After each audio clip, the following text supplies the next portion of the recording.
Not because you're fragile, but because you're the next living god. Which means if you so much as cough, the court astrologer might declare a national crisis. Childhood. Not happening. You don't get toys. You get ceremonial scepters you're not allowed to chew on. You don't get lullabies. You get hymns written in your honor and chanted by elderly priests who smell like frankincense and regret. Your crib is likely a gold-plated structure that's colder than the Nile in February. You are surrounded by a team of caretakers whose job is to prevent you from dying, disappointing the gods, or doing anything undignified, like crawling. You are bottle-fed political expectations. Your first words are probably scripted. And if you try to play with your cousin, someone whispers, "He's fourth in line. Best keep an eye on him." Even before you can walk, you're being groomed to rule. Royal advisors are already plotting your education, your image, and probably your eventual spouse, who, spoiler alert, will share your last name and your jawline. And let's not forget, you're being raised to believe you are divine. That's not a metaphor. You are expected to internalize from a young age that the sun rises for you. Which is adorable until you realize the entire kingdom will blame you if it doesn't. If you thought being born a living god came with perks like skipping school or spending your mornings feeding ducks by the Nile, think again. As a young pharaoh in training, your schedule makes modern CEOs look underemployed. Your day starts early, like stars still out, priests already chanting, early. You're woken not by a gentle nanny, but by a steward holding a golden tablet detailing today's responsibilities. And no, take a nap isn't on it. First lesson? Reading and writing hieroglyphs. These are not normal letters. They're tiny pictures of birds, eyes, and upside-down bread loaves that somehow form entire government policies. One wrong doodle, and you've accidentally sentenced someone to eternal torment. Then there's religious instruction. You're quizzed on the sacred names of gods, the proper way to bless a cucumber, and how many times to blink during an offering. If you mess up, a priest frowns at you like you just sneezed on Ra himself. You also study math, not to do taxes, but to build monuments. You're taught geometry not for fun, but because one day someone will ask you how to stack 2.3 million limestone blocks into a perfect triangle without accidentally inventing a leaning pyramid. Oh, and don't forget public speaking.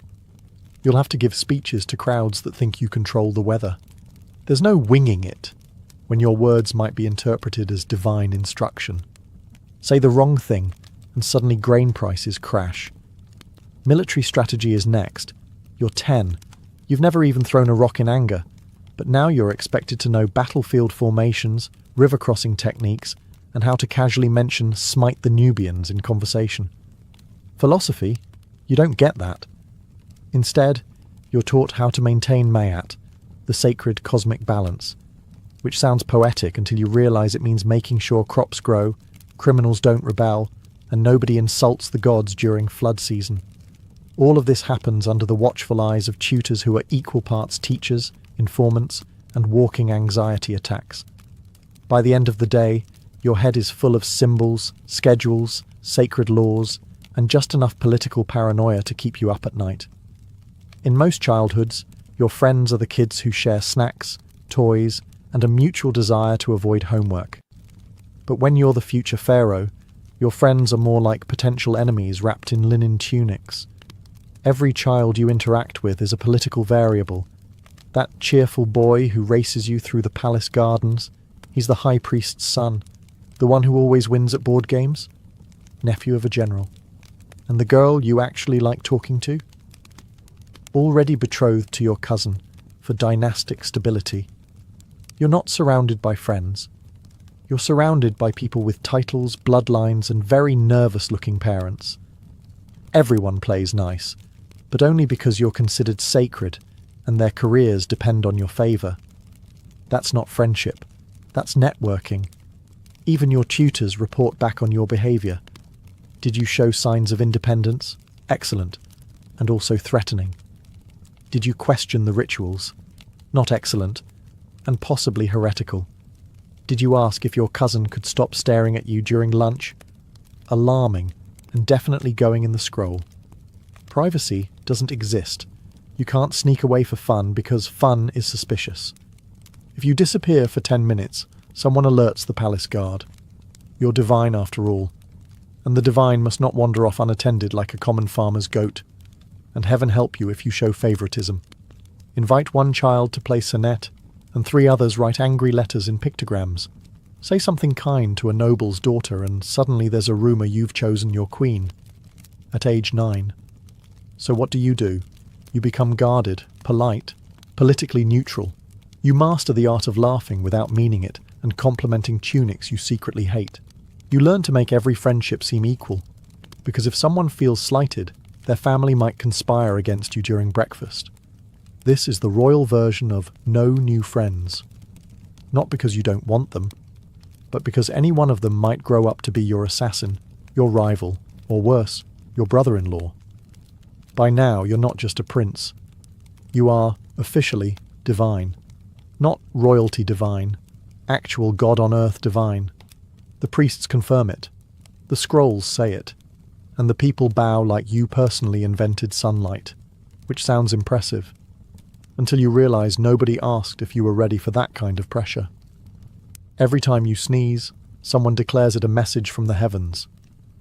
Every step you take is ritualized, and every mistake you make must be carefully explained in a way that doesn't imply the gods are clumsy or forgetful. But here's the kicker. While everyone calls you Horus on earth, you still stub your toe, still get pimples, and still get stomach aches from too many figs. Divine? Maybe. But not immune to bad digestion. The contradiction is staggering. You're taught you're all-powerful, yet you can't leave the palace without 5 guards, 3 priests, and a chariot procession. You supposedly control the floods of the Nile, but if you trip over a cat, someone starts whispering about bad omens. You're also expected to maintain Mayat, the divine balance of the cosmos. It sounds poetic, until you realize it means you're personally blamed if there's a drought, a riot, or a mildly disappointing harvest. And of course there are rituals. Constant, exhausting rituals. You must speak in special divine phrases. You eat sanctified food. You participate in ceremonies where you have to pretend to defeat evil using props and heavy golden objects while sweating in a linen tunic. Privately, you might feel doubt, maybe even boredom. But you can't say that, because saying, "I'm not sure I'm a god," is the fastest way to cause a theological meltdown, or get replaced by a cousin who is sure. So you smile. You bless statues. You wave from balconies. And you quietly wonder how many gods before you also secretly hated this job. Because here's the truth. Being a god wasn't liberating. It was a full-time performance with eternal consequences. You were expected to be perfect, mystical, and celestial, even on days when all you really wanted was to eat a pomegranate in peace. And no one warns you that the higher they place you, the lonelier it gets at the top of Mount Divine Expectation. So, puberty has arrived.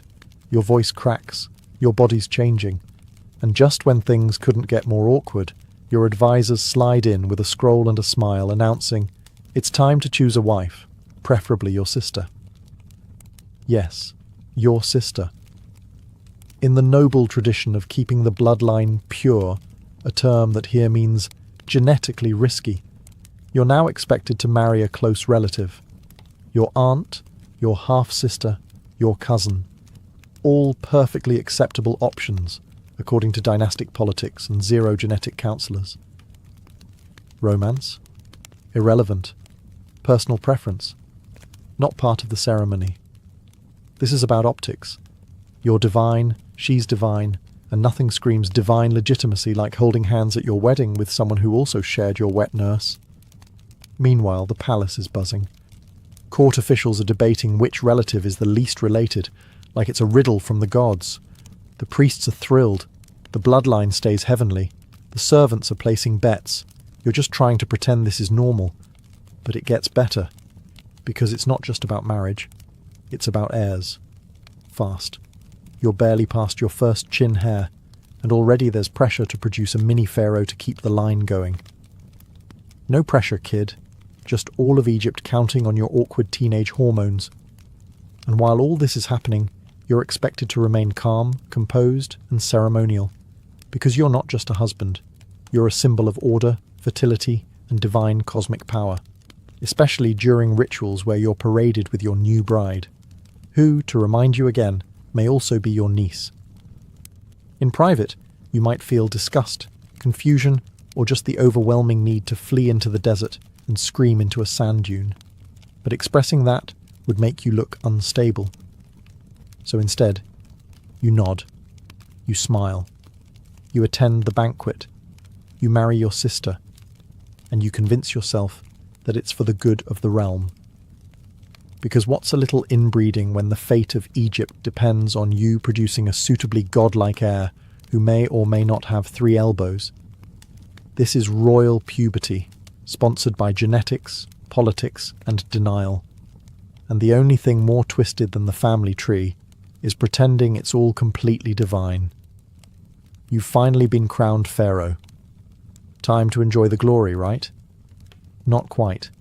First, they glue a fake beard to your chin with beeswax and strap a cobra to your forehead. Congratulations. You now look like a very anxious statue with back pain. Let's talk about the crown. It's not a nice, lightweight royal accessory.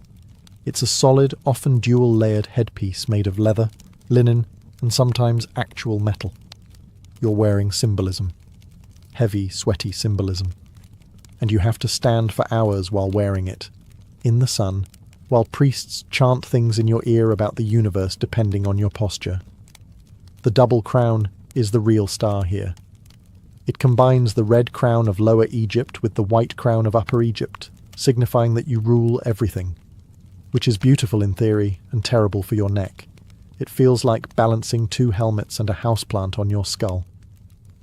Then come the ceremonial outfits: long white kilts, leopard skin sashes, golden breastplates, all made to impress the gods and overwhelm your joints. Linen clings in all the wrong places. Gold doesn't breathe, and you're not allowed to fidget, even if a bug crawls up your shin. And sandals? Forget comfort. They're decorative.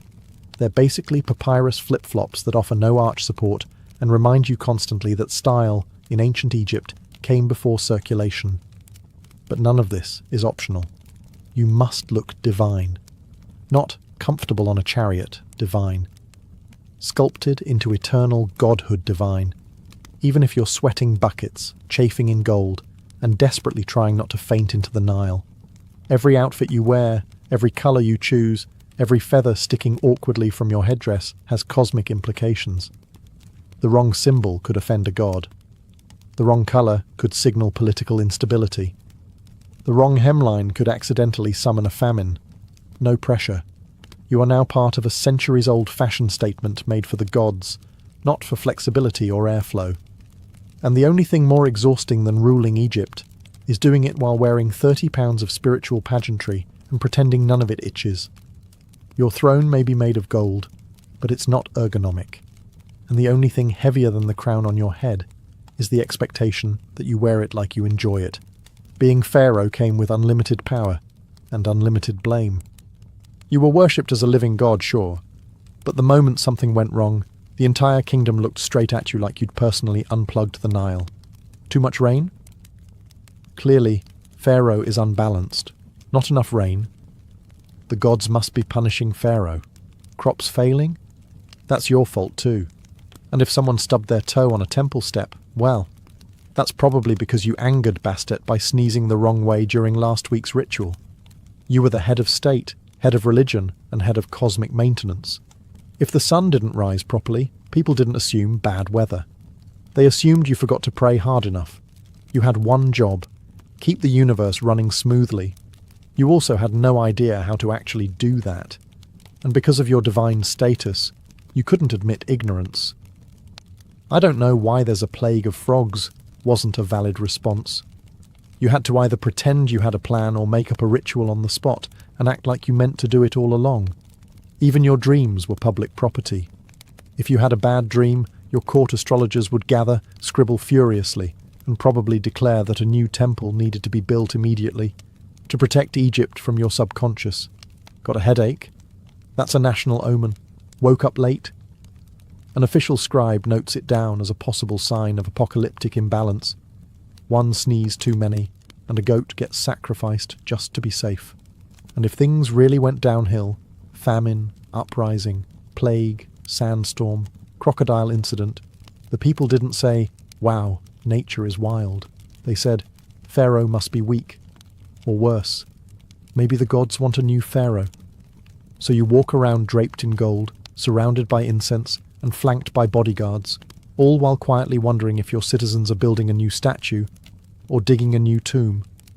The role of Pharaoh wasn't just ruling the land, it was absorbing the blame for every mosquito bite, muddy riverbank, or undercooked sacrificial goose. Because when you're divine, there's no such thing as a simple mistake. It was never just your job to lead.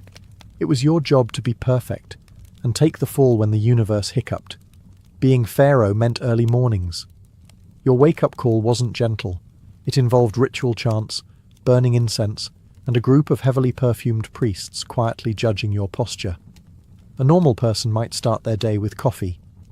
You start by being ritually purified with water from a sacred pool that's probably colder than the afterlife. Then, it's straight into wardrobe. Not for fun, but because your linen had to be blessed, pre-folded, and likely ironed with moonlight or something equally dramatic. You're barely awake, but you're already wearing 30 layers and a chest plate shaped like a falcon. Next, the ritual cycle begins. You enter the temple. A priest unrolls a scroll the length of a crocodile. You're expected to perform sacred gestures in perfect sequence. Hand here, nod there, smirk at the statue, chant the name of a god you haven't studied since childhood. Forget making a mistake. One wrong syllable, and suddenly you're being blamed for the Nile drying up, the cattle dying, or the moon not looking divine enough. Everything had to be done perfectly to maintain Ma'at, the sacred balance of the universe, which for some reason was apparently hanging on your ability to wave incense correctly. The rituals weren't short either. Some ceremonies took hours, and you couldn't yawn, you couldn't slouch. You definitely couldn't say, "Hey, do we really need to rub sacred oil on all 43 statues today?" This wasn't just religious duty, it was national theatre. Priests performed, scribes recorded, onlookers nodded in grim spiritual approval. Meanwhile, you stood in stiff silence, pretending you didn't have a cramp in your god leg. And all this happened before you did anything resembling ruling the kingdom. So yes, you were the most powerful person in Egypt. But your mornings were dictated by astrology, bird omens, and a ceremonial checklist that made modern tax forms look fun. By the time the sun actually rose, you were already exhausted, and still had 12 more rituals, 3 public appearances, and 1 carefully scripted divine smile to go. As Pharaoh, you were the most powerful figure in the kingdom, and that meant every single person around you was either pretending to love you or calculating how to replace you. Your guards? Loyal, yes, until someone offered them enough gold, goats, or spiritual favours. Your advisors? Always smiling, always nodding, always accidentally, reminding you that your cousin is very popular with the military. Even your cupbearer was suspiciously enthusiastic about bringing you drinks, like he wanted you to notice how not poisoned they were. And let's not forget your extended royal family, a tangled mess of half-brothers, uncles, and people named Ramesses, who definitely wanted your sandals. These weren't relatives. These were succession applicants. Every hallway conversation could be an ambush, every banquet a potential Last Supper. You couldn't relax in your own palace without wondering if the decorative cobra on your chair was decorative enough. The paranoia was justified. Assassinations were practically an Egyptian sport. If you died suddenly, it was often described as a divine mystery, which really meant someone got creative with date wine and scorpion venom. So you developed habits. You had food tasters. You rotated servants. You changed your daily routine at random, not because it helped, but because at least it made betrayal slightly inconvenient. And sleep? Good luck. You rested in a guarded room with triple locked doors, a ceremonial dagger under your pillow, and a guard you only half trusted standing at the entrance practicing his best "I didn't do it" face. But the most exhausting part wasn't avoiding death. It was pretending you didn't know it was coming. You had to stay calm, divine, and unbothered, because showing fear meant weakness, and weakness meant opportunity. Every glance, every handshake, every well-timed compliment could be part of someone's rise to your throne. And if you made the mistake of trusting the wrong person, well, you wouldn't have to worry about politics anymore. Being Pharaoh wasn't about ruling, it was about surviving, in a palace full of people who bowed during the day and sharpened knives at night. As Pharaoh, you were expected to be many things: divine, wise, unshakably composed, and incredibly photogenic in 40-degree heat, while wearing a gold chestplate and a smile that didn't suggest imminent collapse. Egyptian public life was built around ceremony, long, elaborate processions through streets packed with people who loved you, feared you, or just came for the free bread. You stood in chariots waving like a deity on parade while secretly wondering if passing out was considered a bad omen. The outfits didn't help. You were decked out in elaborate robes, glinting jewellery, symbolic sceptres, and a ceremonial headdress that trapped heat like a portable oven. Your linen stuck to places linen should never touch, and your sandals squished like they were stuffed with soggy papyrus. You'd stand through hours of rituals, blessing sacred cows, cutting ceremonial ribbons, with a gold knife naturally, and accepting offerings you didn't want from nobles you didn't trust. You smiled, nodded, and occasionally muttered, "May the gods bless you," while quietly dying inside. The sun? It didn't care you were a god. It beat down like a divine judgment. Your makeup ran. Your incense choked you. And yet, every eye in the crowd was watching, expecting to see perfection, not heatstroke in a leopard skin sash. And if you did falter, if you looked tired or annoyed or, gods forbid, slightly human, the rumours would start. Pharaoh is displeased. Pharaoh is weak. The heavens are shaking. You miss one ceremonial goose blessing and suddenly people are whispering about drought. Even the festivals, which sound like fun, were just more work. You had to attend banquets where you couldn't eat, dances where you couldn't move, and religious plays where you played yourself and still didn't get a speaking part. It wasn't celebration, it was theatre, and you were the main actor, every single time. At the end of the day, you limped back to the palace, drenched in sweat and divinity, wondering how many more statues you had to bless before the gods finally granted you a nap. Being Pharaoh in public meant constantly pretending you were having a spiritually profound time while slowly roasting like a ceremonial duck on display. On the surface, you were Pharaoh, Horus on earth, lord of the two lands, divine ruler of all things Nile adjacent. But behind that glittering facade stood an even more powerful force: the priests. You see, the temples weren't just for praying. They were banks, farms, schools, libraries, tax offices, and, in all likelihood, the ancient Egyptian equivalent of data centres. The priesthood controlled grain, land, gold, public opinion, and metaphysical guilt, which meant that while you wore the crown, they held the ledgers. Every temple was a kingdom within your kingdom, and its high priest was its CEO. These weren't harmless old men humming hymns. They were political tacticians in robes, fluent in astrology, bookkeeping, and subtle blackmail. They managed the gods, the festivals, the omens, and, more importantly, your public image. If you sneezed on a feast day, they could interpret it as divine disapproval. If you wore the wrong colour sash, that might mean Ra was sad, and suddenly the barley riots start. And yet, you had to work with them. Without the priests, your divinity could vanish overnight. All it took was one new prophecy carved into a temple wall, and, poof, the gods have chosen another. Worse, the temples were tax-exempt. They hoarded wealth with holy immunity. Meanwhile, your treasury struggled to stay full unless you started a war, sold grain, or shook down a merchant caravan, The priests? They had golden statues of jackals with better retirement plans than your military generals. But the worst part? They pretended to serve you.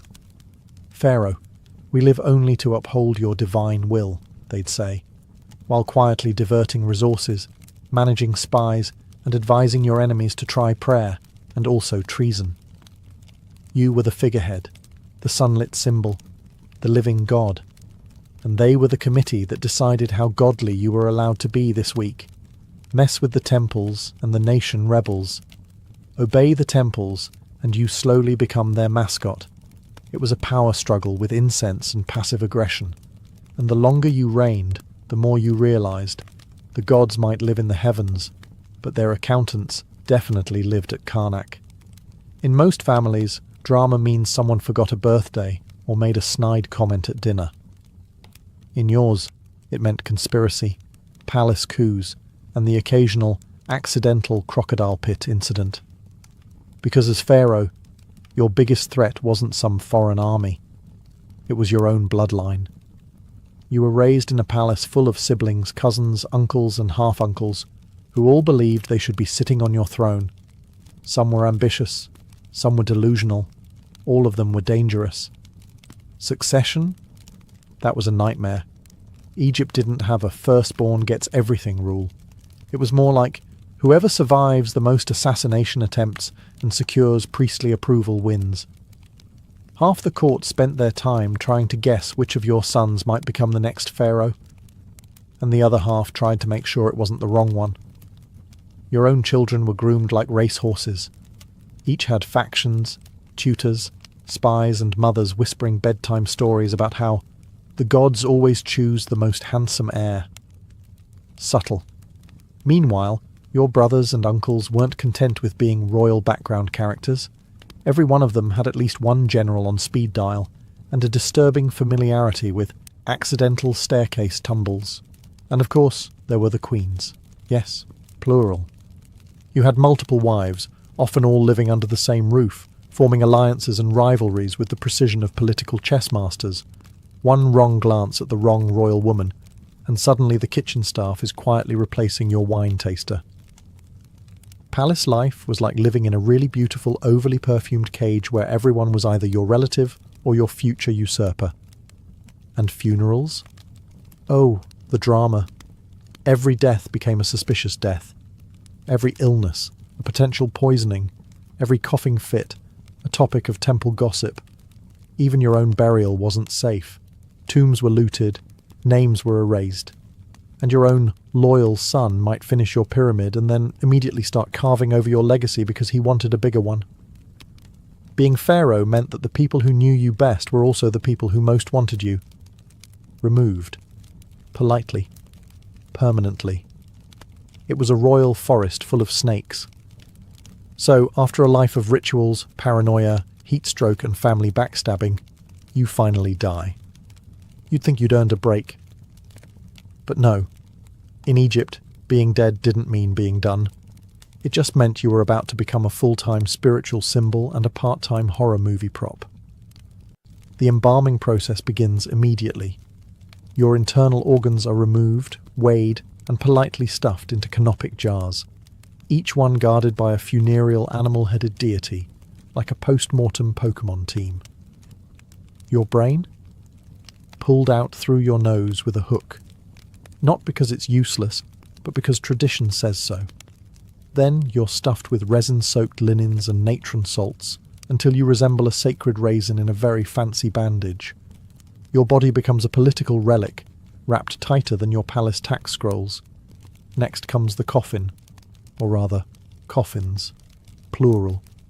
You're stuffed into a series of increasingly ornate wooden boxes like some kind of divine nesting doll, each covered in gold leaf, inscriptions and protective spells in case you encounter rude ghosts on your way to the afterlife. But the real showstopper? The tomb. You've spent half your life, and half the kingdom's GDP, constructing a mausoleum designed to scream immortality.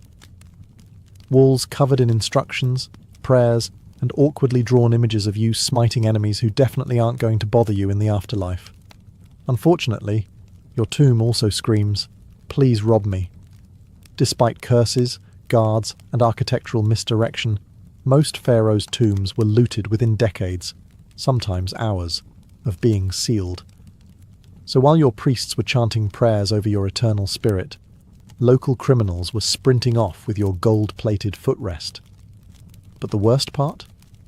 If your name is forgotten, if your tomb is defaced, or if your mummified body ends up in a museum gift shop 3,000 years later, you don't get to enjoy the afterlife at all.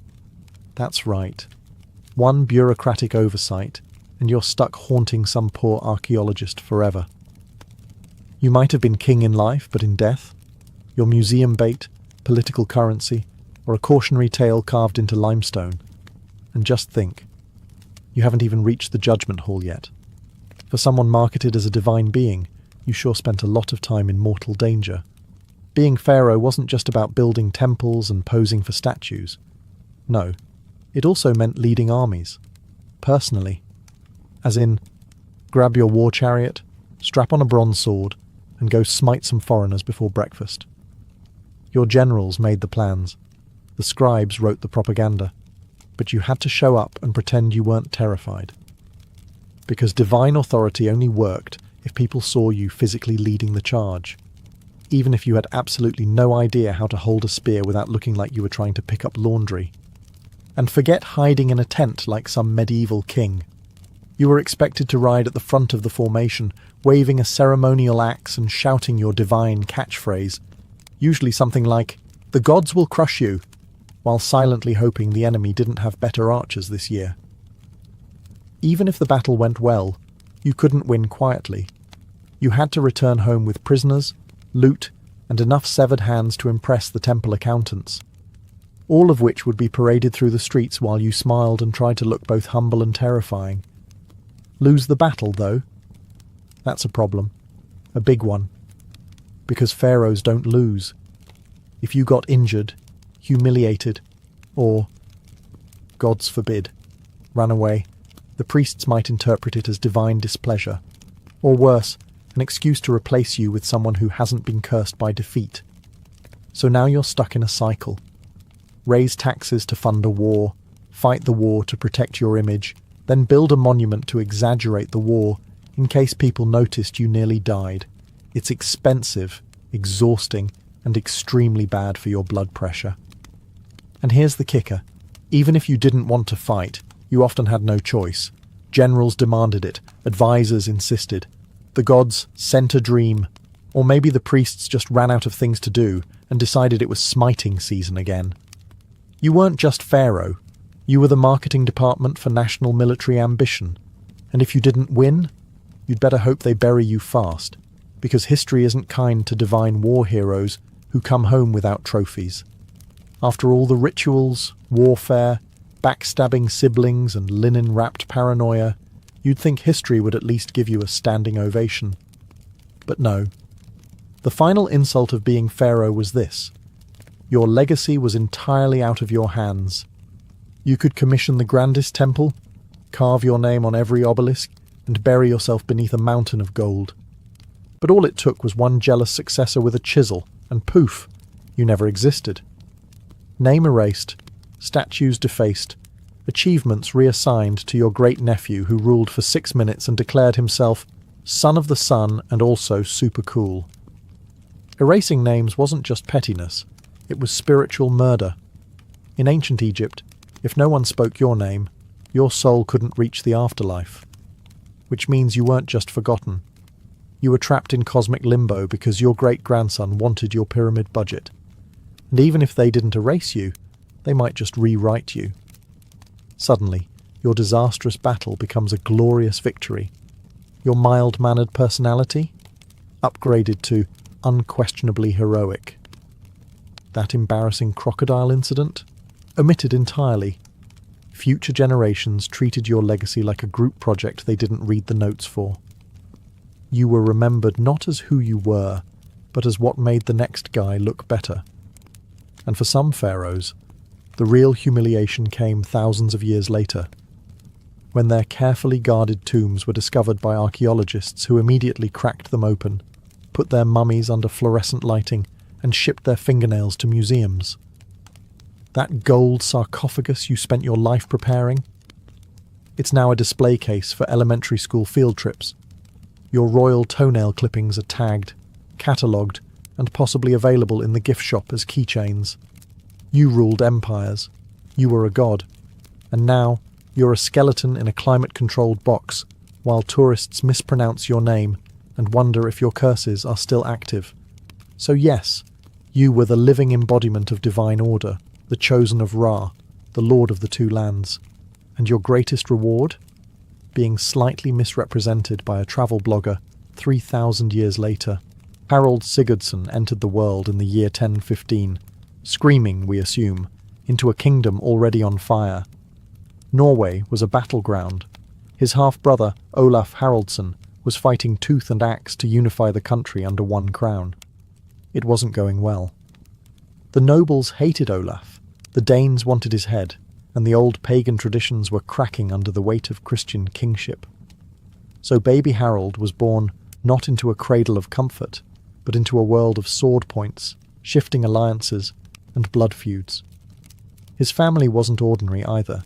His father, Sigurd Syr, was a minor king, more farmer than warrior, but wealthy and respected.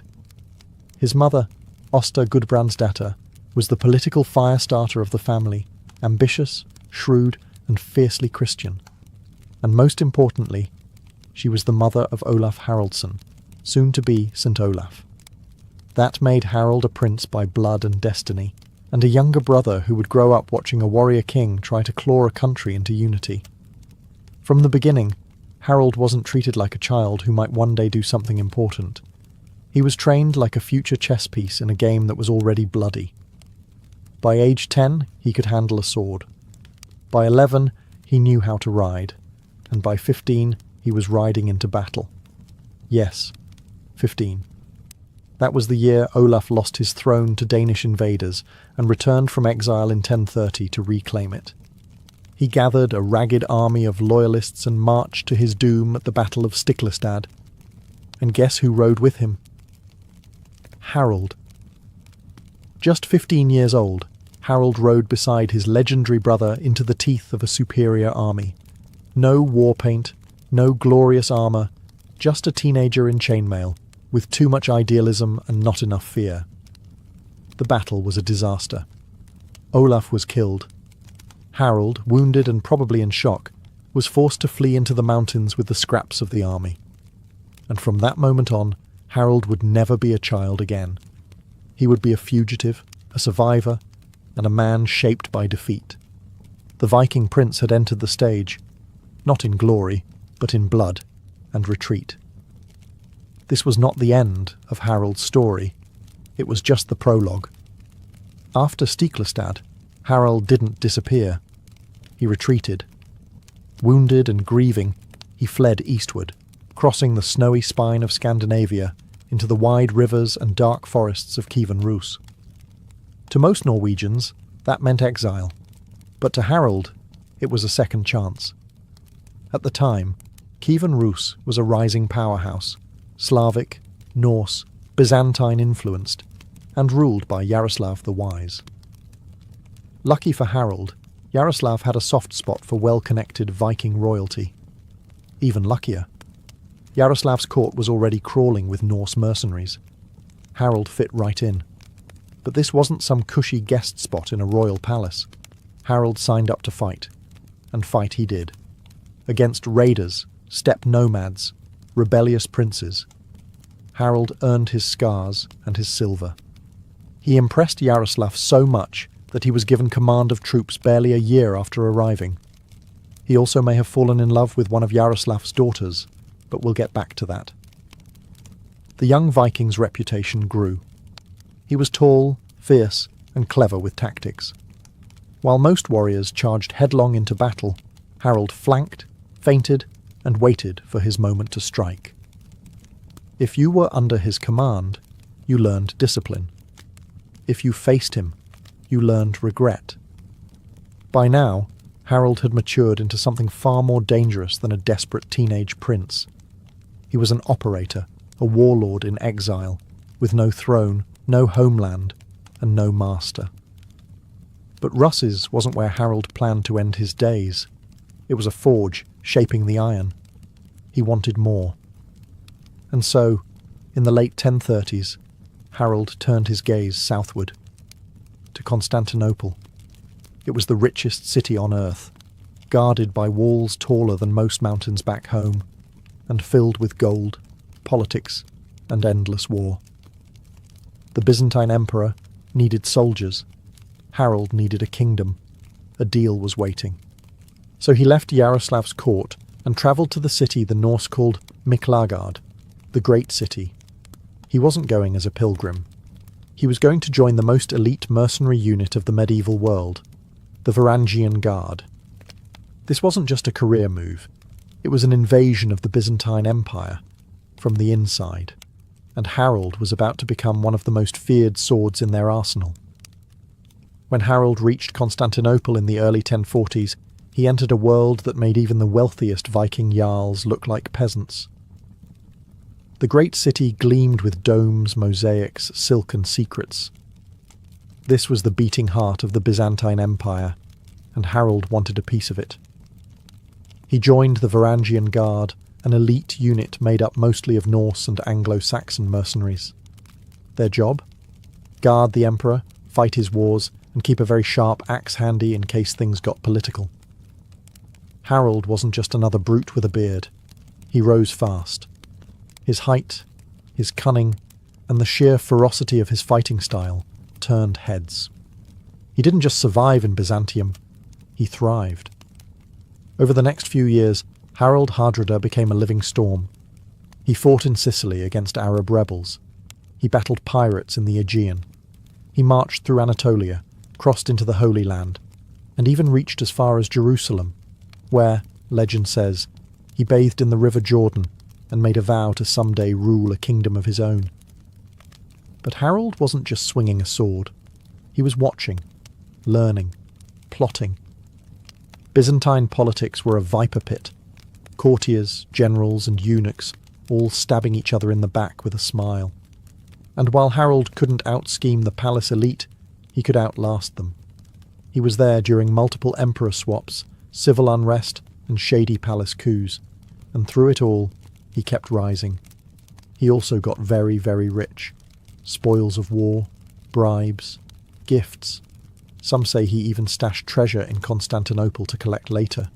He wore silk, not fur, gold, not bronze. This wasn't the Viking boy who fled Stiklestad. This was a seasoned warrior with more Byzantine polish than most Greek courtiers. But Harold was never going to be content guarding someone else's throne. And when the emperor began to see him as a threat, just another ambitious foreigner with too much gold and too many friends, Harold decided it was time to leave. He escaped Byzantium the way he'd survived everything else, with a combination of nerve, muscle, and sheer Viking stubbornness. He'd spent nearly a decade fighting for emperors. Now he would fight for himself. His next stop? Home, Norway. And this time, he wasn't coming back to beg. He was coming back to rule. By 1045, Harold Hardrada was done being anyone's hired sword. He returned to Scandinavia a battle-hardened warlord, glittering with Byzantine gold, trailing exotic mercenaries, and carrying enough battlefield experience to make most kings look like amateurs. But Norway wasn't exactly rolling out the red carpet. At the time, Norway already had a king, Magnus the Good, the illegitimate son of Harold's half-brother, St. Olaf. Magnus had been holding the throne reasonably well. He was young, popular, and had united both Norway and Denmark under his rule. But what he didn't have was Harold's experience, Harold's wealth, or Harold's ambition. So Harold did what any self-respecting Viking power player would do. He hired an army. Using his Byzantine treasure hoard, Harold recruited fighters from across Russes and Sweden. Then he struck a deal with Svein Estridsson, Magnus's rival in Denmark. Harold would help Svein reclaim Denmark, and in return Svein would help Harold challenge Magnus for Norway. It was a messy, medieval bromance based entirely on mutual hatred and longboats, but Harold didn't actually need to invade. Magnus, sensing a bloody civil war in the making, made a surprising move. he offered to share the throne with Harold. It was a power-sharing deal that was never meant to last. The two co-ruled Norway with all the tension of a forced marriage between a peaceable king and a returning war machine. It was like trying to split a crown between a monk and a lion. And Harold wasn't the monk. In 1047, just 2 years into their uneasy arrangement, Magnus died suddenly. Some say illness, others whisper poison. Harold didn't waste time mourning. He seized the throne of Norway without blinking and made it crystal clear. He was now sole king. But he wasn't satisfied. He wanted Denmark too. And so began nearly 2 decades of war between Harold and Svein Estridsson. Raids, battles, skirmishes. Harold hammered Danish coasts with the same energy he once brought to Arab fortresses. He burned towns, seized ships, and left no village unplundered. Yet he could never quite hold the land. Denmark resisted. Svein survived, and the throne remained out of reach. Still, Norway was his, and Harold ruled it like a man who had spent 20 years fighting for the right to wear a crown. But he hadn't forgotten about England, and soon his eyes turned west. By the late 1040s, Harald Hardrada sat on the throne of Norway, not just as a warlord turned king, but as the last true Viking monarch. He ruled with the discipline of Byzantium, the ferocity of Rus, and the ambition of a man who had never forgotten what it meant to lose. His rule was anything but gentle. Harold raised taxes, centralized power, and crushed dissent. Nobles who opposed him either bent the knee or vanished. He used his wealth to maintain a standing army and a fleet, an unheard-of luxury for Norwegian kings of the time. He built churches, minted coins, and made it clear Norway wasn't some northern backwater anymore. It was a real kingdom, with real teeth. But Harold's idea of kingship was medieval realpolitik. He wanted loyalty, but only after obedience. He wanted peace, but on his terms. If a local chieftain challenged him, Harold sent troops. If peasants protested taxes, they met swords. He wasn't a tyrant, he was just Viking royalty with imperial instincts. And the Norwegians, frankly, didn't know what hit them. Still, his reign wasn't all steel and fire. Harold was also a man of culture. He wrote poetry, often about himself, naturally, and supported skalds who immortalized his deeds in verse. He maintained trade routes across Europe and even re-established contacts with the Byzantine court, just in case his treasure stash needed revisiting. He also never stopped warring with Denmark. Every summer, like clockwork, he'd launch a new raid, sailing down to Danish shores, torching villages, taunting Svein Estridsson, like an annual reminder that he still had a score to settle. These campaigns were less about conquest now and more about pride. Harold couldn't let go, and Svein refused to die. But even Harold knew he was getting older. By the early 1060s, he started grooming his son, Olaf Kyrre, for the throne. He probably expected to rule a few more decades, retire into legend, maybe die in his sleep surrounded by gold and loyal warriors.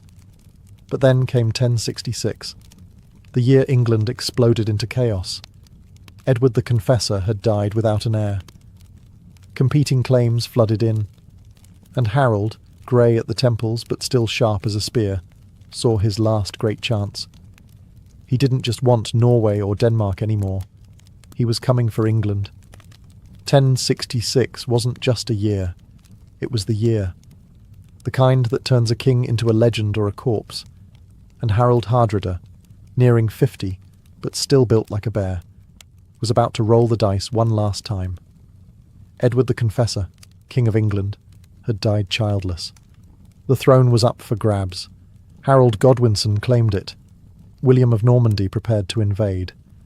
But then, from the icy north, came Harold. Because why not? He had a half-baked claim through an old deal with the Danish king Knut, who once ruled England. Did it make sense legally? Not really. But in Viking logic, a claim plus an army equals a throne. And Harold brought an army. He allied with Tostig Godwinson, the bitter exiled brother of Harold, England's new king. Tostig promised English support.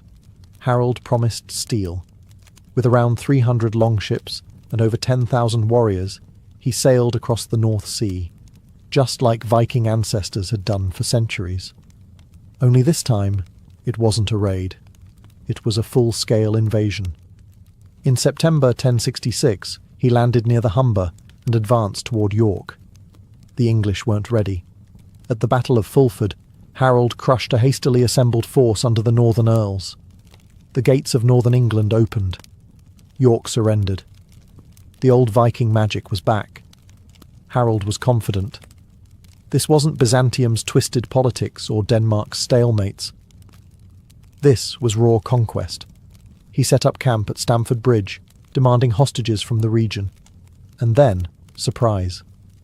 Harold Godwinson, the English king, had force-marched his army north from London in under a week. He arrived at Stamford Bridge on September 25th, catching Harold's forces completely off guard. Many of Harold's men had left their armour behind, expecting negotiations, not a battle. What followed was brutal. The Vikings fought fiercely, but they were outmanoeuvred, outnumbered, unprepared. One berserker reportedly held the bridge alone, buying time.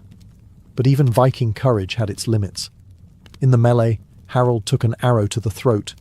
The Viking thunderhead fell in battle, swinging his sword until the very end. It was the last great Viking invasion of England, and with Harold's death, the Viking age itself died with him. September 25th, 1066. Harold Hardrada met his fate on a grassy field near Stamford Bridge, and with him died the last true Viking dream of conquest. It was supposed to be a negotiation day. Harold had left his chainmail behind, basking in the afterglow of victory at Fulford. His men were relaxing. The weather was mild. England looked ripe for the taking. Then came the dust cloud. Harold Godwinson had pulled off one of the fastest troop movements in medieval history.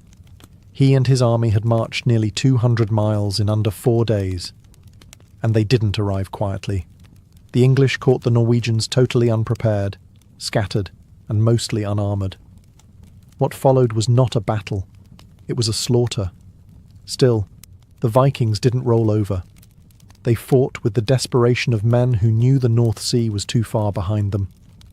A single warrior blocked the narrow bridge with a massive axe, delaying the English advance and turning himself into instant legend. He allegedly killed over 40 men before being stabbed from beneath the bridge by a spear. That's how desperate things were. Kings were relying on bridge trolls to buy them time. Harold, once he realised what was happening, scrambled to form a shield wall. But it was chaos. Men arriving in pairs, without armour, rushing into formation as arrows rained down. Then, the English cavalry slammed into their flanks. The shield wall held, for a while. Harold himself fought like the berserker he was once trained to be. According to legend, he swung a massive two-handed sword with both hands, towering above his men like a war god. He killed, bled, and roared. Then came the arrow, straight through the windpipe. The last great Viking king fell without a final word. When reinforcements from the ships finally arrived under Eystein Ore, Harold's standard-bearer, it was too late. They found the field littered with corpses. Eystein himself died in what became known as Ore's Storm, a doomed counterattack that ended in more Norse blood soaking English soil. Out of Harold's massive fleet of 300 ships, only 24 were needed to carry the survivors back to Norway. The message was clear. The age of Viking conquest was over. The dragon ships would sail home, but their fire was gone. Harold Hardrada's death at Stamford Bridge didn't just end a campaign. It closed a chapter in world history. The Viking Age, that glorious, brutal, gold-hungry century of raids, sagas and longships, had officially breathed its last. And fittingly, it died with a Viking king falling in battle far from home, sword in hand, lungs filling with blood. But the impact rippled far beyond the battlefield. In the days after the battle, Harold Godwinson barely had time to breathe. As the Norwegians limped back to their ships, Harold received word that another invasion had landed in the south, William of Normandy. Had Harold not attacked when he did, Harold Godwinson might have had more time to prepare. Instead, barely 3 weeks after crushing one invader, he had to face another. At Hastings, on October 14th, Harold fell to the Normans, and England passed into new hands. So, in a strange twist of fate, Harold Hardrada, who failed to take the English crown, may have paved the way for William to do just that. The chaos Harold brought north weakened the kingdom just enough to crack open the door. Meanwhile, back in Norway, the news hit like a cold wave.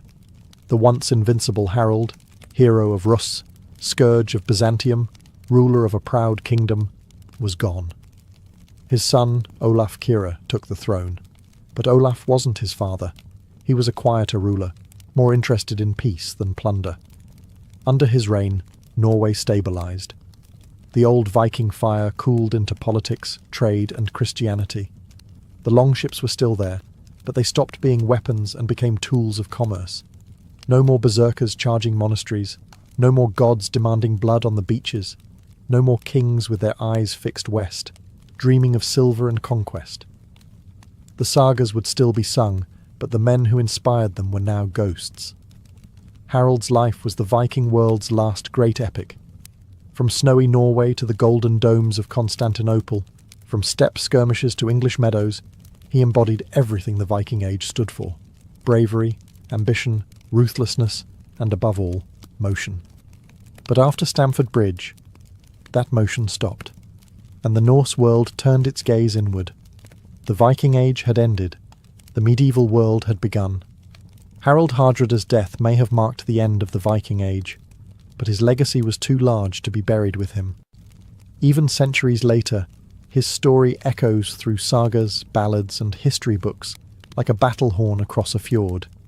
He wasn't just a king, he was a symbol of a dying age, of Viking ambition at its wildest, and of what happens when a man refuses to fade quietly into history. Historians argue over how to define Harold. Was he a conqueror, a poet, a cold-blooded killer? The truth, as always, lies somewhere in the middle. He wrote verse, but also ordered raids that reduced villages to ash. He built churches in Norway, but also left fields soaked with blood from Sicily to Stamford Bridge. He was both brute and bard, builder and destroyer, but what no one questions is his greatness. No other Viking travelled as far, fought in as many wars, or accumulated as much wealth and renown as Harold. He served emperors, defied kings, and bent whole armies to his will. While most Norse leaders faded into legend with a few sagas and a cairn, Harold carved his name into 3 empires. His poetry survives. His name echoes in the Heimskringla and the Anglo-Saxon Chronicle. And his exploits still challenge modern filmmakers, writers, and scholars to figure out how one man could pack 3 lifetimes into 50 years. Even the name Hardrada, meaning hard ruler, speaks volumes. It wasn't an insult. It was a warning. Harold didn't bend. He ruled as he fought, with fire in his blood and a blade in his hand. After his death, Norway changed. Olaf Kyrre, his son, ushered in peace and prosperity. Trade blossomed.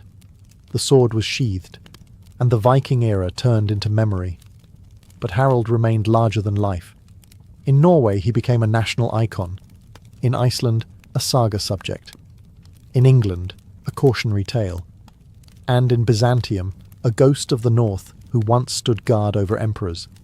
He was the last Viking king, and he died as he lived, with a sword in his hand, chasing a crown. When the longships stopped sailing and the mead halls quieted, the world turned. But Harold Hardrada had already made sure it would remember his name. To the Vikings, a ship wasn't just wood, nails, and sailcloth. It was identity, legacy, and destiny. It was how you traded, how you raided, how you travelled, and how you passed on. So when a chieftain or warrior died, burying them in a ship wasn't just ceremonial, it was essential. In Viking belief, the ship was a sacred vessel that bridged the world of the living and the dead. Just as a warrior sailed across the sea in life to conquer foreign lands, they would now sail across the metaphysical sea to reach the afterlife. This wasn't a quaint superstition. It was a cosmic law. Life was a voyage, and death was simply the next leg of the journey. That's why these ship burials were so elaborate. The ship itself had to be worthy. We're talking about long ships up to 70 feet long, carved with dragon-headed prows and built to cut through waves and apparently through spiritual dimensions. The body would be laid in the centre, typically on a bed or pile of furs. Around it the mourners would begin to fill the ship, not with tears, but with gear. Weapons, of course. A sword, axe, shield, and spear, because even the dead needed to be ready for battle in the afterlife. But also tools, clothing, jewellery, and occasionally more morbid cargo, slaves, horses, and even hawks, sacrificed to serve the master in death as they had in life. To us, this sounds brutal. To the Vikings, it was honour. The ship was then buried under tons of earth, creating a mound, a permanent marker of power. These weren't just tombs, they were statements. Here lies someone important enough to deserve a ship to the next world. And it wasn't just men. Some of the most magnificent ship burials, like the famous Oseberg burial, belonged to women. Viking queens, priestesses, and aristocrats were also sent into the soil with ships and riches, proving that spiritual passage wasn't just for the sword-swinging elite. So when we say Vikings lived and died by the sea, we mean it literally. For them, the ship wasn't just how you conquered foreign lands, it was how you conquered death. If Viking ship burials sound like legend, the Oseberg and Gokstad discoveries turned legend into fact. These weren't dusty old grave pits, they were time capsules, fully intact ships pulled from beneath the Norwegian soil, packed with splendour, secrets, and the unmistakable smell of legacy. Let's start with the Oseberg ship, unearthed in 1904. When farmers started digging near a burial mound in southeastern Norway, they didn't expect to hit a 70-foot-long dragon ship. But there it was, immaculately preserved under the clay, almost untouched by time. The prow rose in a graceful serpentine curve, its surface covered in intricate carvings. The craftsmanship was staggering. This wasn't a warship, it was ceremonial, a royal hearse for someone exceptional. But here's the twist. The Oseberg burial held two women. One older, likely noble or royal, the other younger, possibly a servant or a high priestess. The older woman may have been a queen or a powerful Volva, a Viking seeress. Her body was draped in silk and wool, surrounded by carved sledges, chests, buckets, animal remains, and even a cart with wheels as ornate as cathedral windows. 2 sacrificed oxen lay at the prow. This wasn't a quiet funeral. It was a cosmic launch party. Then there's the Gokstad ship, discovered in 1880, and far more battle-ready. Sleek, fast, and armed for war. Inside was the skeleton of a man in his 40s, likely a chieftain or warrior king. His identity remains a mystery, but he was buried with grandeur. Shields lined the sides of the ship, and beside him were beds, weapons, gaming pieces, and the remains of 12 horses, 6 dogs, and even 2 peacocks. Yes, peacocks. These ship graves reveal more than wealth. They reveal beliefs. The Oseberg burial spoke of ritual and female power.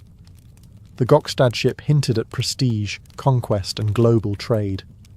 Together, they show how the Vikings tied death to travel, how the next world wasn't a place you waited for, but a destination you sailed to. These were no ordinary graves. These were declarations, echoes of power, floating temples buried in the earth. And they were just the beginning. A Viking funeral wasn't just a somber goodbye. It was a spectacle, a powerful, theatrical rite of passage designed to launch the dead into the next world and make sure the living never forgot their name. And ship burials? They were the main event. It all began with the body. The deceased wasn't just placed on a pile of wood like an afterthought. Their body was washed, dressed in fine garments, silk if available, embroidered wool if not, and often adorned with jewellery or symbols of status. In some cases they were even posed as if peacefully asleep, cradling weapons or seated upright in a ceremonial posture. Then came the rituals, and this is where things got a little blood-stained. Accounts like the one by Arab traveller Ibn Fadlan give chilling insight into Viking funeral rites, especially among the Rus, a Norse group in Eastern Europe. In one account, when a chieftain died, a slave girl volunteered, or was selected, to join him in death. Over days, she was treated like royalty, washed, dressed, paraded. Then at the funeral, she was sacrificed, strangled and stabbed in a grisly ceremony involving chants, drums, and alcohol-fueled ecstasy. Animals weren't spared either. Horses were slaughtered to carry the soul. Dogs, hawks, and even cows were offered as companions or guardians. In rare cases, boats were surrounded by ringed stone circles, believed to symbolize the boundary between worlds. As for the ship, it wasn't always buried intact. Sometimes it was burned, set ablaze and pushed out to sea in a flaming farewell that lit the night sky. Other times it was placed in a dugout pit and covered in stones or earth to form a burial mound. The choice depended on status, location, and sometimes sheer practicality. Burning a longship wasn't cheap. These funerals weren't just religious. They were political. A massive burial was a public show of power. This was no ordinary man, the message went. This was someone whose death shook the earth, and whose journey to the gods deserves thunder. The ship burials were violent, beautiful, and deeply spiritual. They weren't sending the dead away. They were launching them like stars into eternity. Thanks to Hollywood, most people picture a Viking funeral the same way. A blazing longship drifting out to sea, flames licking the sky, while stoic warriors watch from the shore. It's cinematic. It's dramatic. It's also mostly fiction. So what's the truth? The reality is that ship burials, not burnings, were far more common in the archaeological record. Burial mounds like Oseberg, Gokstad and Thun show longships carefully placed in the ground, loaded with grave goods and covered with soil or stones. These weren't one-size-fits-all either. Some ship graves were massive and extravagant, others were simple and modest. But the key was preservation. The ship wasn't destroyed, it was transformed into a tomb. So where does the burning come from? That fiery farewell comes mainly from literary sources, like the Icelandic sagas and foreign eyewitness accounts. For example, Arab diplomat Ibn Fadlan describes a Russ's funeral where a chieftain's ship was set on fire with the body and sacrificial victims inside. But even that example is complicated. It might not have been a full ship, but rather a symbolic structure shaped like one. It's possible that ship burnings did happen, especially in regions where burial wasn't feasible or where fire held symbolic weight. A cremation at sea would make sense if burial land was limited, or if the person was meant to join the gods in dramatic fashion. But from an archaeological standpoint, burned ship remains are extremely rare. In truth, the idea of a burning ship may have been as important as the act itself. Fire was sacred to the Norse. It purified. It transformed. A flaming ship wasn't just spectacle. It was a spiritual engine, sending the soul through smoke to the gods above. But burial had advantages. It preserved legacy. It left a physical monument, something the living could return to. A mound was a marker, a memory in earth, and that mattered in a society where honour, lineage and saga were everything. So, which was real? Both. But buried ships left the bones of history behind. The flaming ones? They left only legend and smoke. Forget the stereotype of Viking women waiting at home, weaving by the hearth. In death, just like in life, Norse women could command awe, fear, and ceremony. And nowhere is that clearer than in the ship burials of Viking-age women, especially those that rivaled, and sometimes outshone, their male counterparts. The Oseberg burial remains the most striking example. Unearthed in 1904, it housed not one, but two women, one older, one younger, laid to rest in one of the most lavish Viking ships ever found. The ship itself was a masterpiece, sweeping curves, carved dragon heads, and planks fit for a king. But this wasn't a warrior's grave. It was a queen's, or possibly a vulva. A vulva was a seeress, a sorceress, a prophetess who walked the line between worlds. And the grave goods in Oseberg, wands, staffs, and mystical animal remains, hint at ritual and magic. If the main figure was indeed a vulva, then the burial honoured not just political power, but spiritual authority. In Norse society, that could be just as influential as swordsmanship. And then there's the sheer wealth. Sledges, carts, textiles, tapestries, imported silks, ceremonial beds, and sacrificed animals, all packed around these women, as if they were being sent not just to the afterlife, but to continue ruling it. Other graves across Scandinavia confirm this pattern. The Gausel Queen, buried near Stavanger, was laid to rest with gold jewellery, imported bronze vessels, and fine riding gear. Her grave radiated status. The Ladby ship also showed signs of high-status female interment, and scholars still debate whether some warrior graves, complete with weapons, belong to women. DNA evidence from a grave in Birka, Sweden, suggests that one high-ranking warrior buried with a full arsenal was biologically female. So what does this tell us? That in Viking culture, women could hold power and take it with them. Whether as aristocrats, queens, priestesses, or shield maidens, they weren't excluded from the ship burials. They were centered in them. They didn't just accompany kings in death. Sometimes they were the kings. When a Viking was buried in a ship, they didn't go alone. They were sent off with grave goods, a curated collection of the objects they might need, want, or deserve in the afterlife. But this wasn't just about swords and silver. These ships were packed like time capsules, giving us a strange and fascinating window into Viking life and Viking death. First, the weapons. Almost every elite ship burial includes them. Swords with decorated hilts, spears, shields, and battle axes. But these weren't just backups for ghost fighting in Valhalla. They were a statement. A sword showed that the dead had power, status, and honour. In some cases, the blades were deliberately bent or broken, not out of disrespect, but to kill the weapon and let it follow its master to the afterlife. But weapons weren't the only tools packed for the voyage. There were everyday items too. Combs, cooking pots, whetstones, even board games. These burials didn't assume the afterlife was an endless battlefield. The dead might still need to groom themselves, prepare meals, or pass the time with a quick game of Nefertafel while waiting for Ragnarok. It was a full-service departure. Then there were the animals. Lots of animals. In the Gokstad burial alone, archaeologists found the remains of 12 horses, 8 dogs, and 2 peacocks. Yes, peacocks. Horses were meant to carry the soul. Dogs were loyal companions. And peacocks? Possibly a status symbol, or maybe just an extravagant touch by someone who didn't want to be upstaged in death. The most unsettling grave goods were people. Slaves, servants, or companions were sometimes sacrificed and placed in the ship to accompany the dead.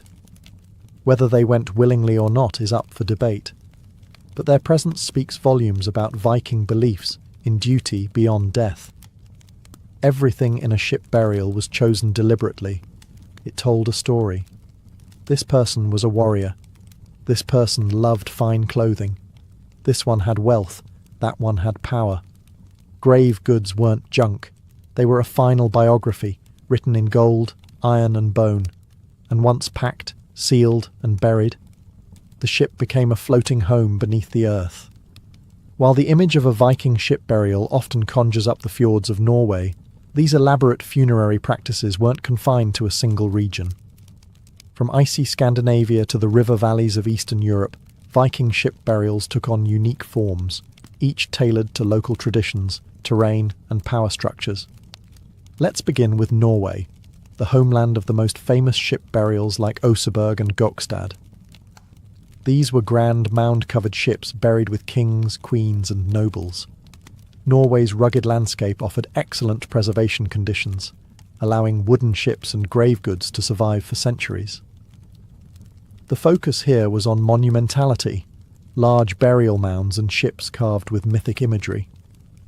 It was less about hiding the dead and more about displaying their status to the living. In Sweden, ship burials took on a slightly different flavour. At sites like Vendel and Valsgärde, ships weren't always buried whole. Sometimes just the shape of the ship was outlined with stones, like a skeletal frame on the landscape. These stone ship settings were often used in cremation burials, with the ashes placed in urns or scattered within the stone enclosure. The Swedes embraced a hybrid of fire and stone, powerful symbolism without the need for massive earthworks. Then there's the Russ, the Norse-descended warriors and traders who settled along the river routes of modern-day Russia, Ukraine and Belarus. The most detailed account of their funerary customs comes from Ibn Fadlan, who witnessed a dramatic ship-burning ceremony along the Volga River. While archaeological evidence of full ship burials in the east is rarer, boat-shaped cremation mounds and grave goods echo the same core values: a journey, a transition, and a spectacle. In Denmark, evidence for ship burials is more fragmentary. The marshy soils aren't kind to wood preservation, and fewer ship graves have survived. But stone ship settings and elite graves with seafaring symbolism suggest that the practice, though perhaps less monumental, was still present. Even in Scotland, Ireland, and parts of the Baltic, boat-shaped graves appear, sometimes as literal ships, other times just as stone outlines. Wherever Vikings travelled, they brought their belief in the ship as the ultimate vehicle, across water, across time, across death. The ship burial was adaptable. It evolved. But the message remained the same. You don't walk into the afterlife. You sail there. For the Vikings, death was not the end. It was a departure. And that's what makes ship burials so powerful. They weren't just about honouring the dead with a flashy funeral. They were built on a deep, mythic belief that the afterlife was a voyage and the soul needed a vessel. In Norse cosmology, the world was shaped by water. From the great ocean encircling Midgard to the rivers that separated realms, everything flowed. Life came from the sea, and so naturally did death. It's no coincidence that ships appear in Viking mythology not only as tools of war and trade, but as spiritual bridges. Consider Naglfar, the ship made of the fingernails of the dead, which sails during Ragnarok to unleash chaos upon the gods. Or Skidbladnir, the magical ship of the god Freyr, which could fold up and fit in a pocket, yet always had a favourable wind. These mythic ships weren't just stories. They shaped real funerary practices. Every buried longship echoed the legends, turning myth into ritual. To be buried in a ship meant you were going somewhere. Valhalla, perhaps, a glorious hall for warriors who died bravely. Or Folkvanga, the field ruled by the goddess Freya, where half of the slain went. Or, for those who didn't earn honour, the gloomy realm of Hell, ruled by a half-rotting goddess of the same name. Wherever your soul went, it didn't walk, it sailed. And the sea journey didn't just apply to elite warriors. Even humble cremation burials often included boat shapes formed by stones or wood, marking the dead's passage across unseen waters. The ship was a metaphor made real, carving through both waves and worlds. Viking funeral ships were cosmic tools. By placing the dead in a vessel surrounded by weapons, animals, and treasure, they weren't just provisioning a tomb. They were arming a traveller, someone about to cross the divide between Midgard and the great beyond. And to the living, the ship wasn't a final goodbye. It was a launch, a reminder that the journey didn't end in the grave. It only changed course. 1,000 years have passed since the last Viking ship burial slid into the earth, but their stories are still unfolding. These vessels of death, once buried in silence, now speak louder than ever through museums, excavations, and the imagination of millions. Today, the Oseberg, Gokstad and Tune ships rest in glass-walled halls in Norway, preserved not as morbid relics, but as cultural treasures. Tourists stare up at the curved prows, marvelling at the craftsmanship, the symbolism, the audacity of people who turned a boat into a coffin and a grave into a gateway. These ships were never meant to sail again, and yet they have. Not across oceans, but through time. And it's not just archaeologists who are listening. Writers, filmmakers, and game designers continue to be inspired by Viking funerals. From epic scenes in movies like The 13th Warrior or How to Train Your Dragon, to blazing send-offs in TV shows like Vikings, the ship burial has become one of the most iconic images of Norse culture. Is it historically accurate every time? Not really. But the spirit remains. Death as a voyage, the ship as a symbol. Even modern Scandinavians feel the echo.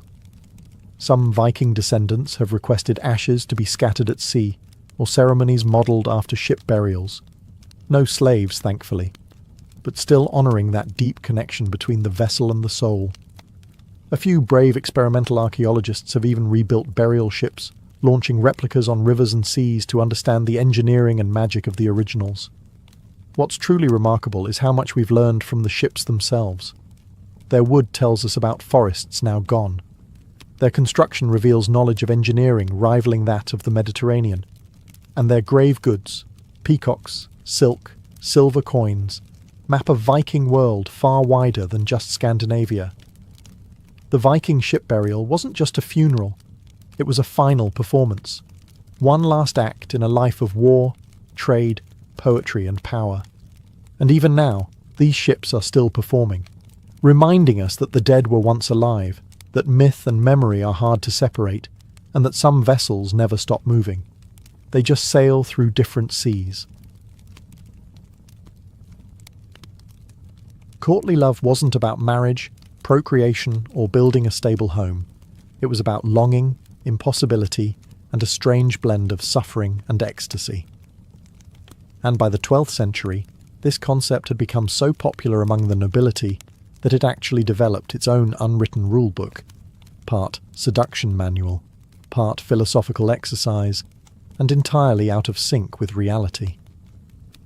Born in the courts of southern France, especially in the region of Aquitaine, courtly love was less about real emotion and more about performance. Noblemen, and often knights, would devote themselves to a lady, usually of higher status or already married. But instead of aiming to win her over in a romantic sense, the knight's goal was to worship her from afar. He would compose poems, undertake dangerous quests in her name, and suffer gloriously in silence. If this sounds like emotional masochism dressed up in armour, it kind of was. The rules were clear. Love must be secret, it must be difficult, and it must never be fully consummated, because once fulfilled, the love lost its purity. In this game, suffering was the point. A knight's heartbreak was proof of his devotion. The more hopeless the love, the nobler the spirit. This new code of love intertwined with the ideals of chivalry, the knightly code of honour, service, and bravery.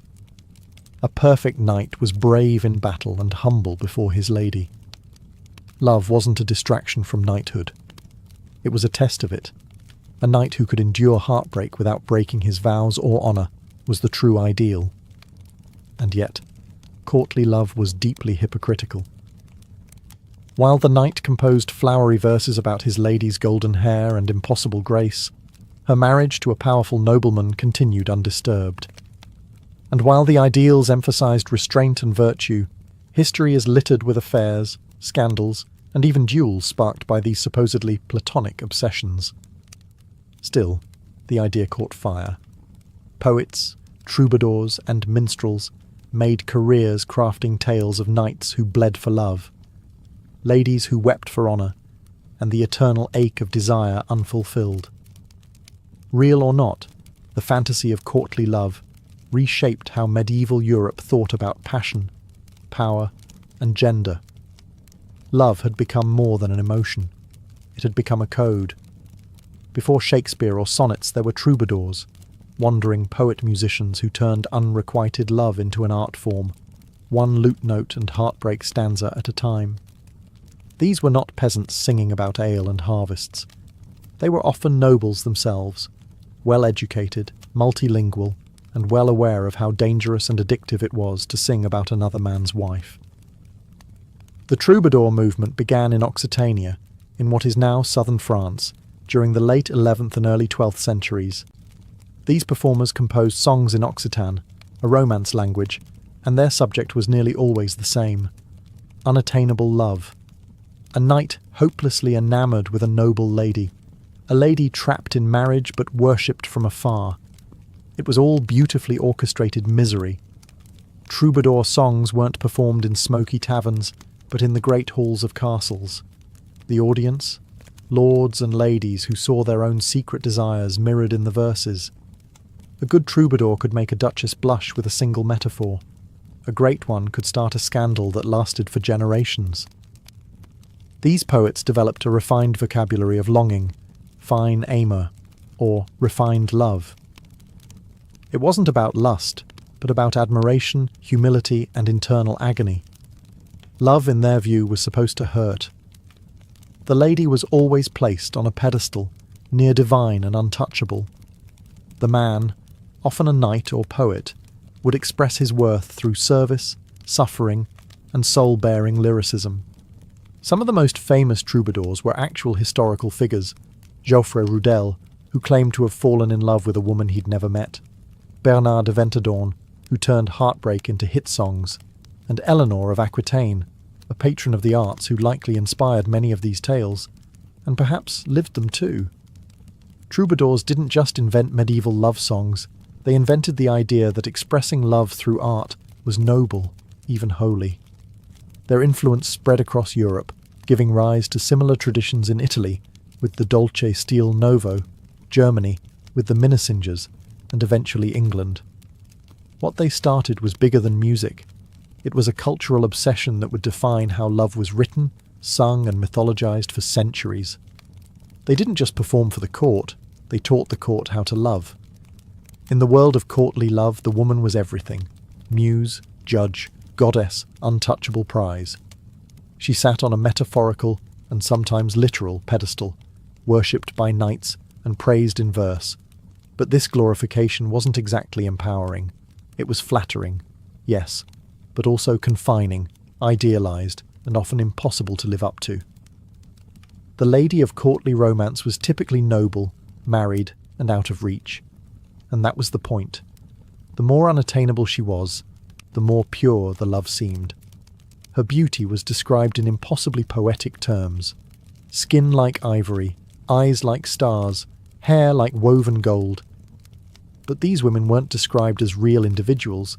They were more like living symbols, meant to inspire devotion and suffering in equal measure. For men, this idealization offered a noble excuse for emotional vulnerability. A knight could weep, sigh, or write poetry without being seen as weak, because his love for this lady was considered sacred. For women, however, it was a trap. They were expected to inspire love without ever acting on it. They had to maintain their grace, dignity, and virtue at all times, while being watched, desired, and sometimes stalked by persistent suitors armed with ballads. Occasionally, the lady held real power in these dynamics. In some tales, she was the one setting challenges, commanding loyalty, or even testing her knight's devotion. But this power was almost always symbolic. In reality, most noblewomen had limited freedom, often married off for alliances and status before they were 15. And yet, courtly love gave them something rare in the Middle Ages: visibility. In a world dominated by men's voices, courtly love placed women at the centre of the narrative. They became the subject of songs, the reason for quests, and the heart of medieval romantic imagination. Some women played the game well. Historical figures like Eleanor of Aquitaine and her daughter Marie de Champagne weren't just muses, they were patrons of this culture, encouraging poets and commissioning love literature that reflected their ideals, and sometimes their politics. But even at its best, courtly love wasn't about partnership. It was about distance, elevation, and longing. The lady was adored, but rarely known. She was a fantasy with a crown, and fantasies don't get to speak. Chivalry began as a practical battlefield code: loyalty to lord, courage under fire, mercy to the fallen. But once courtly love seeped into the armour, chivalry grew a silk-lined interior. Every lance charge, every oath, every polished spur could now double as a love letter. A knight no longer fought only for king and kingdom. He fought for the smile, or even the rumour of a smile, of a distant lady. A perfect courtly knight followed a three-tiered hierarchy of loyalties. First God, morning prayers before dawn patrols. Second, his feudal lord, unquestioned service in war and peace. Third, his lady, the invisible beacon guiding every gesture. Where earlier warriors hoisted battle standards, the courtly knight tied a lady's token, perhaps a ribbon, a veil, or a sleeve, around his arm. It wasn't camouflage. It was a public declaration that his sword's edge carried a private agenda. Tournaments, originally blunt weapon training grounds, transformed into love theatre. Lists surrounding the tilting field were draped with banners, and each knight announced whose favour he bore. A victorious tilt wasn't merely a martial triumph, it proved a lover's worthiness. Chroniclers record knights collapsing from exhaustion rather than withdrawing and risking the shame of appearing less devoted than their rivals. That devotion demanded self-discipline bordering on asceticism.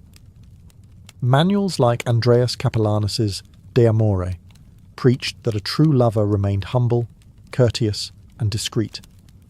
He must guard her reputation more fiercely than his own life, endure jealous rivals without complaint, and, cruelest rule of all, rejoice in service even if love were never returned. The pain itself was proof of sincerity. Yet beneath the velvet rhetoric lurked steel-clad reality. Castles needed garrisons, roads teemed with bandits, and foreign crusades beckoned. Knights wrote poetry at night, but sharpened blades at dawn. The same hand that tenderly penned a rondo could sever a helm in battle hours later. Medieval commentators noticed the contradiction, but that paradox was the point. The greater the contrast between brutality and tenderness, the nobler the knight. Of course, real hearts complicated the code. Secret trysts happened, scandals erupted, reputations shattered. But the ideal remained tantalizing. A harmony where courage met courtesy, where a warrior's strength bowed to a lady's grace. For a medieval audience drowning in wars and arranged marriages, that ideal was intoxicating. Thus, chivalry, armoured in iron yet perfumed with longing, became the operating system of aristocratic romance. Fight hard, love harder, preferably from a respectful poetic distance. Every code invites a breach, and courtly love, so obsessed with secrecy and yearning, practically begged for real-world transgression. Beneath the airy verses and tournament pageantry simmered flesh and blood temptation. When fantasy stepped off the parchment, it ignited some of the Middle Ages' juiciest scandals. Take Peter Abelard and Heloise. Abelard was Europe's rock star philosopher, Heloise his brilliant teenage student. Their relationship began like a textbook courtly romance, secret lessons turning into poetry and stolen glances, until it became very real, very physical, and very public. The fallout was brutal.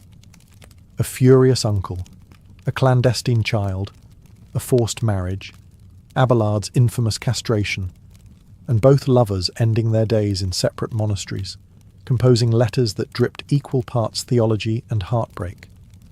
Courtly ideals promised ennobling devotion. Reality delivered mutilation and lifelong penance. High politics weren't immune either. Eleanor of Aquitaine, doyenne of troubadour culture, was whispered to have entertained flirtations aplenty, most notoriously with her uncle Raymond of Poitiers during the Second Crusade. Whether true or not, the rumours helped poison her marriage to Louis VII and reshaped the map of Europe when she married Henry Plantagenet. Love songs could topple thrones. Even royal daughters weren't safe. The Tour de Nesle affair of 1314 saw 3 French princesses accused, thanks to a servant's gossip, of adulterous rendezvous in a Parisian tower. 2 marriages were annulled. Alleged lovers were flayed and hanged. The disgraced women spent years in convent prisons. Chivalric rhetoric praised female virtue, The justice system had iron chains waiting when virtue cracked. Then there were the quieter tragedies. Nameless ladies banished to remote castles for exchanging letters. Knights forced onto crusade as penance for suspicion of dalliance. Abbots preaching sermons that compared a wandering heart to a rusted sword. The church never outlawed courtly love outright, but ecclesiastical courts issued plenty of fines for inordinate familiarity. Proof that passion, however poetically packaged, still breached canonical law. What these episodes reveal is the tension at the core of chivalric romance, a celebration of illicit desire coupled with a rigid social order determined to punish it. The same society that applauded a knight's size expected him to stop short of consummation. When vows slipped, reputations burned, sometimes literally. Thus the dream of refined devotion collided with the hard stone of medieval power. Courtly love could inspire poetry, yes, it could also wreck lives, and every scandal only sharpened the allure of the next whispered liaison, because nothing fuels a romance like the promise of ruin. If troubadours composed the soundtrack of courtly love, medieval authors provided the big-budget cinematic universe. Beginning in the late 12th century, writers like Chrétien de Troyes took the raw material of longing, secrecy, and knightly angst and forged the first blockbuster romances, prose and verse narratives where love was not a subplot, but the engine of destiny. Enter King Arthur's court, a fictional laboratory for every chivalric dilemma. In Lancelot, the Knight of the Cart, Chrétien unveiled the ultimate courtly triangle, the flawless Queen Guinevere, her duty-bound husband Arthur, and the peerless but fatally smitten Sir Lancelot. Lancelot performs impossible feats, crosses a sword-blade bridge, defeats entire armies, yet his greatest trial is emotional, loving a woman he can never openly claim. Chrétien packed the tale with all the rules of fine amour, secret meetings, symbolic tokens, and the ever-present threat of ruin. Readers went wild. Knights suddenly wanted to be Lancelot, except for the lifelong adultery headache. Arthurian romance spread like wildfire across Europe. In Germany, Wolfram von Eschenbach gave us Parzival, where the hero's spiritual maturation is inseparable from his respect for chaste love. In England, later poets stitched together sprawling cycles, the Vulgate cycle, the post-Vulgate, and ultimately Sir Thomas Malory's 15th century Le Morte d'Arthur, which sealed Arthurian tragedy into Western canon. Love as glory, love as downfall. Not all literary romance wore plate armour.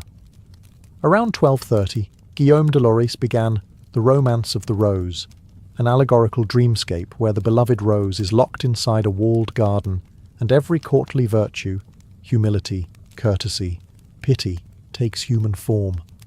4 decades later, Jean de Meun continued it, adding biting satire that mocked clerics, nobles, and the very love code readers adored. The poem became the Middle Ages' most owned bestseller, copied in hundreds of manuscripts and debated in university halls. Was it moral handbook or bawdy parody? Yes. These texts did more than entertain. They standardized the language of yearning. Metaphors, love as service, the beloved as shining light, jealousy as a dungeon, became clichés precisely because bards and lovers alike borrowed them wholesale.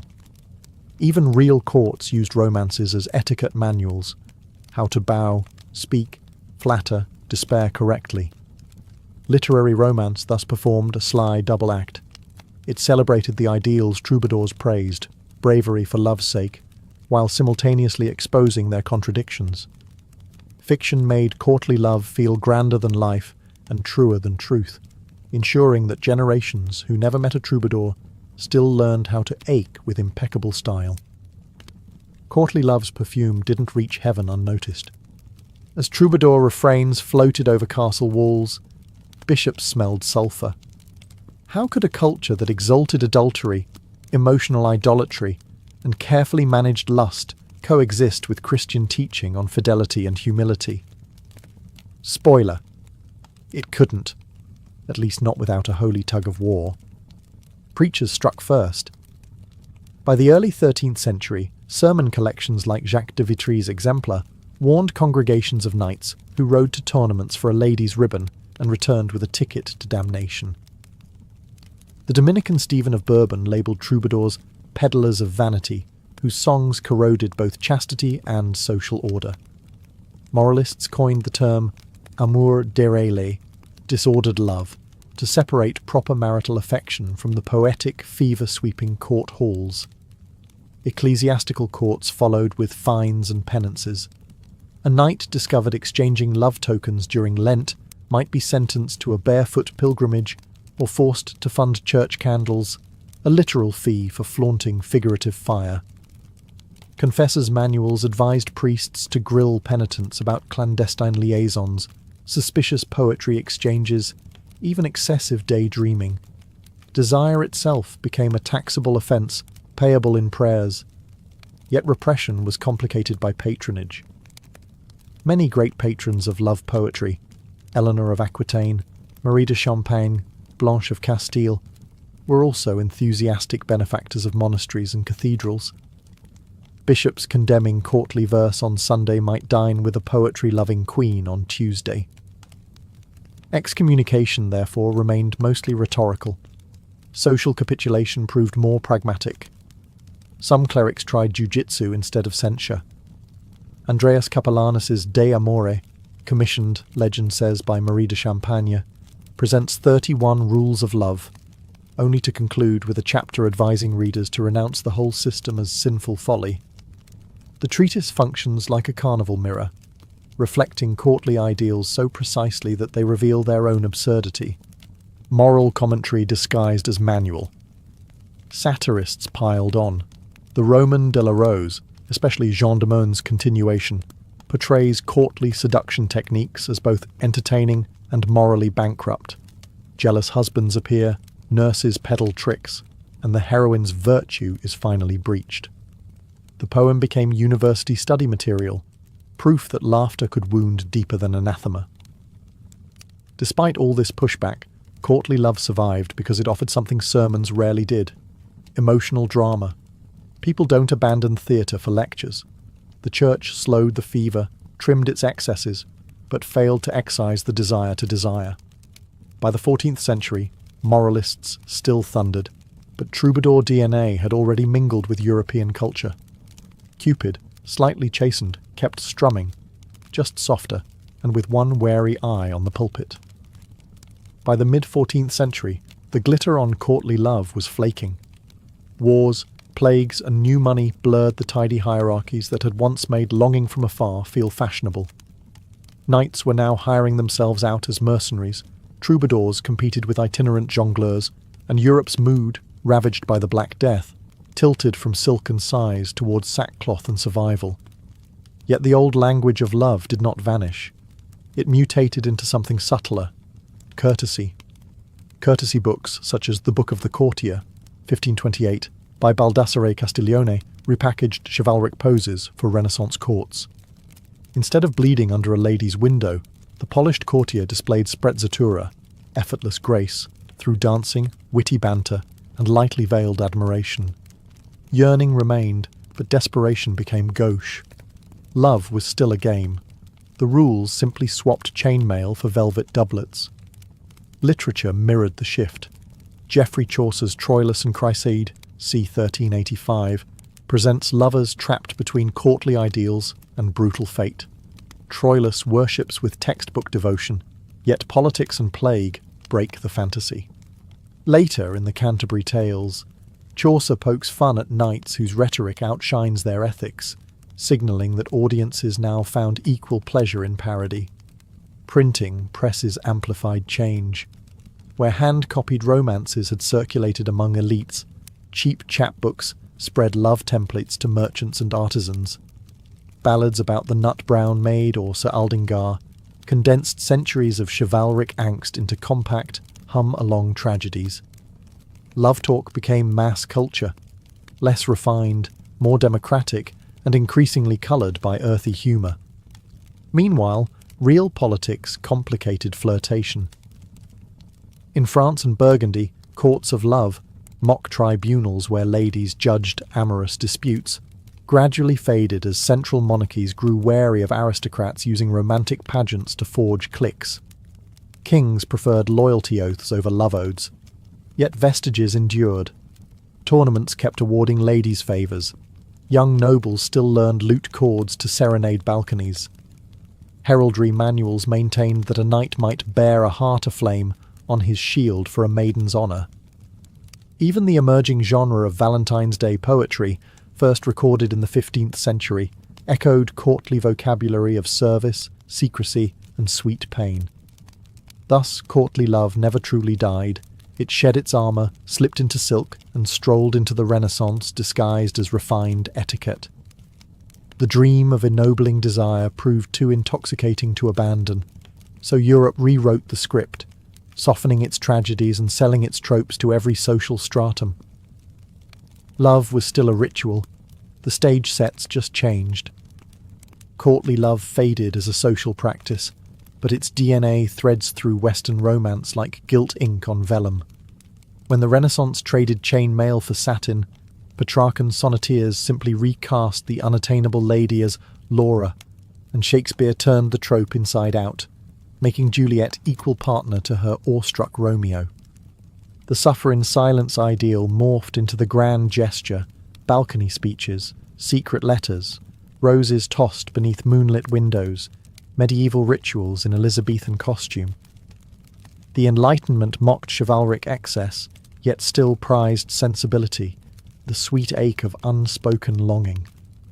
Jane Austen's heroines might scoff at knights, but Darcy's silent devotion to Elizabeth echoes Lancelot's mute adoration, only now tempered by moral accountability and mutual respect.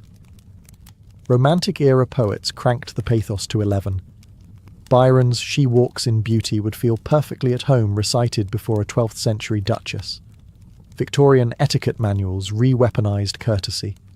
Calling cards, chaperoned dances, even the language of flowers all owe debts to medieval symbolism, tokens signifying devotion while maintaining the fiction of restraint.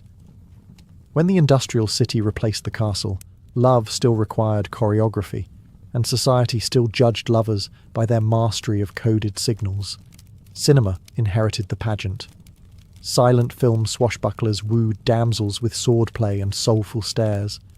Hollywood's golden age polished the archetype into tuxedos and ballroom gowns.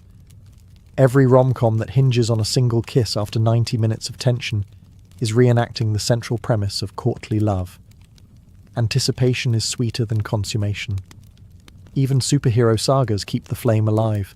Think of Spider-Man swinging across skyscrapers just to leave a rose for Mary Jane. The battlefield changed, not the devotion. Digital culture, paradoxically, revives the medieval distance. Online fandoms idolize celebrities they will never meet, composing fan fiction as troubadours once composed cansos. Emoji hearts and reaction gifs replace lute chords, yet the dynamic is identical. Exalted beloved, yearning admirer, endless scroll of unfulfilled desire. Meanwhile, shipping wars mirror tournaments of old, minus the lances. Critics call these patterns artificial, even toxic, and they can be. Courtly love always balanced on the edge of obsession. Yet its endurance proves humans still crave narrative frameworks for passion.